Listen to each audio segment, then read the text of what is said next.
ମଣିଷ ଓ ଜୀବଜନ୍ତୁଙ୍କ ସମ୍ପର୍କ ଅନେକ ନିବିଡ଼। ମଣିଷ ଓ ଜୀବଜନ୍ତୁଙ୍କୁ ନେଇଥିବା ଅନେକ ଅନାବିଳ ସମ୍ପର୍କର କାହାଣୀ ଆପଣ ଦେଖିଥିବେ।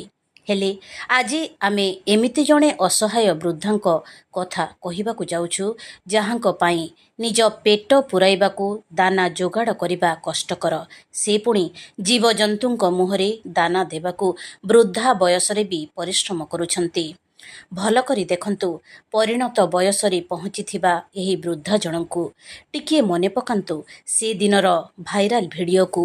ହଁ ଆଜ୍ଞା, ଇଏ ହେଉଛନ୍ତି ସେହି ବୃଦ୍ଧା ତରାସ ବାଗ, ଯିଏ 2 ଫେବୃଆରୀ 2022 ମସିହାରେ ସୁବର୍ଣ୍ଣପୁରର ତତ୍କାଳୀନ ଜିଲ୍ଲାପାଳ ଆବୋଲି ସୁନୀଲ ନରଭଣେଙ୍କ ସରକାରୀ ଗାଡ଼ି ଆଗରେ ଶୋଇଯାଇଥିଲେ। ତାଙ୍କର ଅତି ପ୍ରିୟ ଗାଈଟିକୁ ତାଙ୍କୁ ଫେରାଇ ଦେବାକୁ ଜିଲ୍ଲାପାଳ ମ୍ୟାଡ଼ାମଙ୍କ ଆଗରେ କାନ୍ଦି କାନ୍ଦି କେତେ ନେହୁରା ହୋଇଥିଲେ।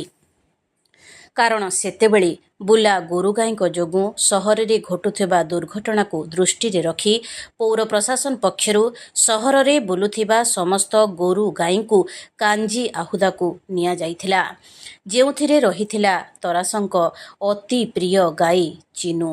ତେବେ କାଞ୍ଜି ଆହୁଦାରେ ତରାସର ଗାଈ ଚିନୁର ମୃତ୍ୟୁ ହୋଇଯାଇଥିବାରୁ ଜିଲ୍ଲା ପ୍ରଶାସନ ଚାହିଁଥିଲେ ବି ଆଉ ତରାସକୁ ଗାଈଟିକୁ ଫେରାଇ ପାରିନଥିଲା। ଏହାରି ଭିତରେ ବିତି ସାରିଛି 3 ବର୍ଷ। ହେଲେ ଆଜି ବି ତାଙ୍କର ପ୍ରିୟ ଗାଈ ଚିନୁକୁ ଭୁଲି ପାରିନାହାନ୍ତି ଅସହାୟ ବୃଦ୍ଧା ତରାସ। ଅତି ପ୍ରିୟ ଗାଈ ଚିନୁର ଫଟୋକୁ ଦେଖି ଦେଖି ଝୁରି ହେଉଛନ୍ତି ଆଉ ଆଖିରୁ ଲୁହ ଝରାଉଛନ୍ତି। କେବଳ ସେତିକି ନୁହେଁ, ଚିନୁକୁ ଭୁଲିବାକୁ ଏବେ ପାଖରେ ରଖିଛନ୍ତି 11 ଗୋଟି ବିରାଡ଼ି ଛୁଆ। ଦିନ ତମାମ ଭିକ୍ଷାବୃତ୍ତି କରନ୍ତି ଏବଂ ସନ୍ଧ୍ୟା ହେଲେ ପୁରୁଣା ହସ୍ପିଟାଲ ବାରଣ୍ଡାରେ ଥିବା ତାଙ୍କର ପ୍ରିୟ ବିରାଡ଼ି ଛୁଆଙ୍କୁ ଆସି ଖାଦ୍ୟ ଖୁଆଇ ଯାଆନ୍ତି। ସେଇଟା ବି ବିରାଡ଼ିଙ୍କ ପ୍ରିୟ ଖାଦ୍ୟ, କ୍ଷୀର ଆଉ ଆମିଷ। ସନ୍ତକ ସ୍ୱରୂପ ଅତି ପ୍ରିୟ ଗାଈ ଚିନୁର 3 ଗୋଟି ଛୁଆଙ୍କୁ ଆଜି ବି ସେ ସ୍ନେହରେ ପାଖରେ ରଖିଛନ୍ତି ଏବଂ ତାଙ୍କୁ ଖାଇବାକୁ ଦେଉଛନ୍ତି। ହେଲେ ଏବେ ପୁନର୍ବାର ଜିଲ୍ଲା ପ୍ରଶାସନର ନିର୍ଦ୍ଦେଶରେ ସହରରେ ବୁଲୁଥିବା ଗୋରୁ ଗାଈଙ୍କୁ କାଞ୍ଜି ଆହୁଦାକୁ ନେବାକୁ ଉଦ୍ୟମ ଆରମ୍ଭ ହୋଇଥିବା ବେଳେ ତରାସଙ୍କ ଚିନ୍ତା ବଢ଼ିଯାଇଛି। କାରଣ ନିଜର ବାସସ୍ଥାନ ନଥିବାରୁ ସେ ଏଣେ ତେଣେ ବୁଲୁଥିବା ବେଳେ ତାଙ୍କ ପାଖରେ ଥିବା ଗାଈ 3ଟି ମଧ୍ୟ ତାଙ୍କ ସହ ସହରରେ ବୁଲୁଛନ୍ତି। କାଳେ ପୁଣି ଥରେ ଏ 3 ଗାଈକୁ ପ୍ରଶାସନ ଉଠେଇ ନେବ, ସେହି ଚିନ୍ତା ଏବେ ତାଙ୍କୁ ଘାରିଛି। मोर गाई बा कोलेटोर नेला मते भी जाकर मैं पागली बावरी हो जे मोर भाई मोर गाई फोटो रुकी जा मैं देखी देखी काम जे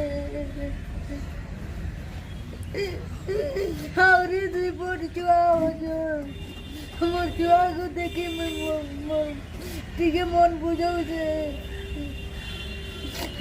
अब बिलेई केते पट रखिछ है मुई जिने छुआ छुई करे 11 फुट होते छुआ खाली होते बड़ बड़टा कुकुर मनुष्य खेती देले बागी होले बड़ बड़टा बिलेई के की कंदी खावा के दसो केनो आंसो खावा के दसो काना दसो भीख मांगे तिंबा दुकान दुकान मांगे जासी शांति अर्गिनी घर पास मोर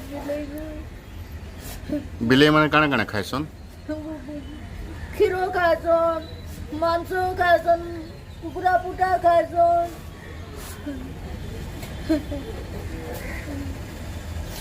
मिली तो देखी मन मन बुझे छे